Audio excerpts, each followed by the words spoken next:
মেয়েরা ফিজিও ছাড়া অস্ট্রেলিয়ায়, এটা কিভাবে দেখছেন?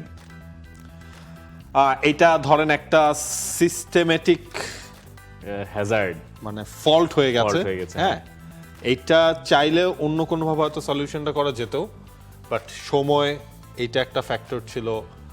আরও কোনো কিছু আসলে ফুটবল ফেডারেশন চিন্তা করেছে কিনা সেটাও একটা ফ্যাক্টর। আবার অনেকে হয়তো ভেবে থাকতে পারেন তারা যে অস্ট্রেলিয়া থেকেই আমরা ফিজিওটা নিয়ে নিব না, ম্যাচের 1-2 দিন আগে জয়েন করবে। আমি না জানি না যে এই জিনিসটা অফিসিয়ালি ব্যাখ্যাটা দিলে আসলে কি সমস্যাটা হতো, যে আমার টিমের এই মুহূর্তে ফিজিও নাই। মানে যেটা শোনা কথা বা যতটুকু আমরা জানি যে ফিজিও যারা ছিলেন, যে দুজন যাওয়ার কথা দলের সঙ্গে, একজন হয়তো শি ইজ এক্সপেক্টিং এবং আরেকজনের সম্ভবত অপারেশন হয়েছে খুব রিসেন্টলি, যে কারণে তিনি দলের সঙ্গে শেষ মুহূর্তে ট্রাভেল করতে পারেন। অপারেশনটা এরকম যে তার যাওয়ারই কথা ছিল, মানে একটা লোকের যাওয়ার কথা ছিল, কিন্তু শেষ মুহূর্তে আপনি কোনো একটা কিছু ঘটেছে যে কারণে আপনি আসলে দলের সঙ্গে ট্রাভেল করতে পারেন নাই। Which is the world-class cable brand? Walton Cables, নিরাপদ আগামী সংযোগ। এবং ধরেন মেয়েদের এই টিমের সাথে কিন্তু মেয়ে ফিজিওটাই প্রয়োজন, এবং সেই ধারায় যে ফুটবল ফেডারেশন গেল কয়েক মাস ধরে কিন্তু তারা ওইটাতে এসেছে। সো ওইটা প্রায়োরিটি দিতে যে তারা আসলে লাস্টে কিছুই, যেটা হয়েছে যে দুজন ছিলেন এই দুজনেরই এই একটা ঝামেলায় শেষ পর্যন্ত আর কাউকে ওই সময়ের মধ্যে ভেতরে পাওয়া সম্ভব না, আর পেলেও আপনি এর ভেতরে এই ভিসা টিসা করায় যাওয়াটা খুব একটা সহজ প্রক্রিয়া নয়। যদিও বাংলাদেশ পার্টিসিপেটিং নেশন এবং তাদের জন্য সর্বোচ্চ সুবিধাই ওখানকার যে কমিটি এএফসি তারা প্রোভাইড করবে, করার কথা, করা উচিত। কিন্তু দিন শেষে এটা ব্যাপারটা এভাবে গেছে যেটা পোর্ট্রে হয়েছে, যেটা দেখতে আসলে ভালো লাগে না। আমার মনে হয় এখানে এই ব্যাখ্যার বা স্বচ্ছতার জায়গাটা পরিষ্কার থাকলে ভালো হয়তো হতো। আদনান সাদিক খান খাদেম, তার প্রশ্ন, বাংলাদেশের প্রেক্ষাপটে মেয়েদের ফুটবলে এশিয়ান কাপে কোয়ালিফাই করাটা কতটা অকল্পনীয় ছিল? ভয়ঙ্কর অকল্পনীয় ছিল।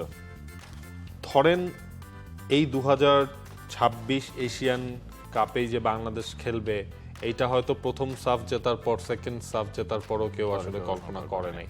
এটা হচ্ছে মেয়েরা জাস্ট, এটা ফুল ক্রেডিটটা তাদের, তারা যেভাবে এত আর্লি এই লেভেলে বাংলাদেশের ফুটবলকে আসলে নিয়ে গেল, এর বাইরে কিছুই না।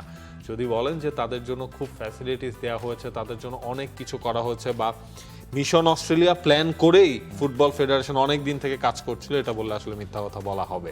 ওই বাছাই পর্বে খেলতে যেয়ে যখন মেয়েরা একটার পর একটা ম্যাচে এভাবে করলো, তখন ফুটবল ফেডারেশনের মাথায় আসলো, না ফাইন, ওকে, মিশন অস্ট্রেলিয়া। মানে মেয়েরা দুটো সাফ জিতেছে, সাফ জেতাটাই আমরা অবাক হই নাই। সাফ প্রথমবার জিতেছে, সাফল্য, পরের বার ধরে রেখেছে, সেটাও সাফল্য। কিন্তু এশিয়ান কাপে খেলতে পারা is a different ball game.